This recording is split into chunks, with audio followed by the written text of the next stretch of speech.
কিছু উপন্যাস তাড়াতাড়ি পড়ে ফেলা যায় না, তাকে পড়তে হয় ধীর গতিতে। তার আসল রহস্য খোলে ধীর গতিতে পড়লে।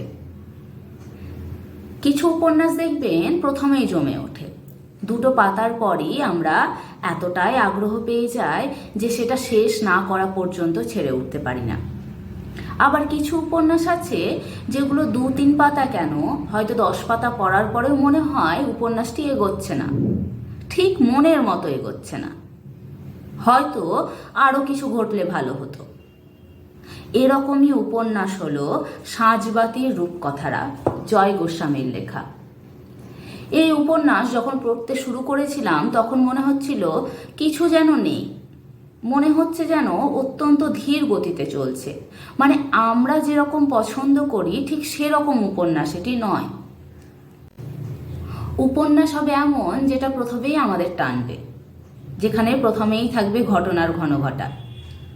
কিন্তু সাঁঝবাতির রূপকথা ঠিক সেরকম নয়, এর আসল রহস্য পরতে পরতে খুলতে থাকে। প্রথম দিকে আপনি বোর ফিল করতে পারেন, যেটা আমারও হয়েছিল। প্রথম যখন পড়তে শুরু করলাম মনে হচ্ছিল ছেড়ে দিই। দুটো পাতা পড়ার পর আর কিন্তু আমি ঠিক ততটা আকর্ষণ অনুভব করছিলাম না, মনে হচ্ছিল থাক, এটা ছেড়ে অন্য কোনো উপন্যাস শুরু করি। কিন্তু কি মনে হলো, ভাবলাম যখন দুটো পাতা পড়েছি বইটা এভাবে ফেলে রাখবো, তাহলে আরেকটু পড়ে ফেলি, না হয় একটু কষ্ট করে শেষ করেই ফেলি। সত্যি বলছি, আশাহত হয়নি। এই সিদ্ধান্ত আমার কিন্তু একদম ঠিক ছিল। সাঁঝবাতির রূপকথারা প্রকাশিত হয়েছিল আনন্দ থেকে। বর্তমানে কিন্তু এটি আউট অফ স্টক দেখাবে। 45 টাকা দাম ছিল, লাস্ট দেখাচ্ছে আনন্দ অ্যাপে আমি দেখলাম, এবং ইবুক হিসেবে কিন্তু এটি পাওয়া যেতে পারে।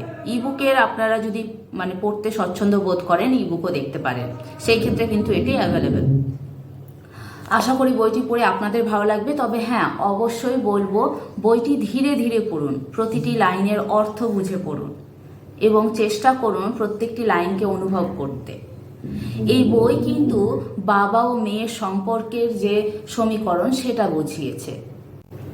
টুকুন বা সাঁঝবাতির সঙ্গে তার বাবার সম্পর্কটা সুন্দরভাবে এখানে তুলে ধরা হয়েছে। খুব ভালো লাগবে বইটি পড়ে। আপনারা পড়তে শুরু করুন এবং আশা করি বইটি শেষ করার পর আমার মতোই আপনারা অনুভব করবেন। ধন্যবাদ।